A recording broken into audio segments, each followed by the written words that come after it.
Hello and welcome to Thought for the Day for Wednesday the 1st of July. Every morning during my quiet time, I read a short reflection by Eugene Peterson from this book called Living the Message. Towards the end of last week, something that he said really stopped me in my tracks and I've been chewing it over ever since. This is what he said. Catastrophe can be a means of grace.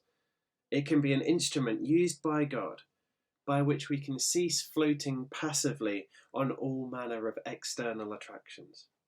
It is by the grace of catastrophe that people sometimes come to themselves and see what is before them as if for the first time.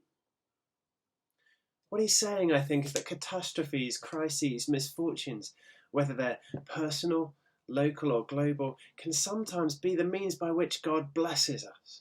That's not to say that the catastrophe itself is a blessing, not at all, but rather it's to say that God can use those apparent disasters to wake us up to bigger spiritual realities.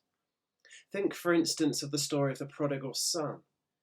He effectively sticks two fingers up at his dad, leaves home, squanders his inheritance on booze and fast women, and is eventually reduced to working in a pigsty and looking enviously at their slops. What was it that brought him to his senses? What was it that prompted his journey home? Jesus says there was a severe famine in the land, and he was hungry. Was the famine a good thing? Well, no, clearly not. And yet, it was the famine and his subsequent hunger that led the prodigal to head back home to the Father, where he knew there was always an abundance to be found. The famine became to him a means of grace, the instrument of the prodigal's ultimate blessing and salvation. So then let me put before us this question.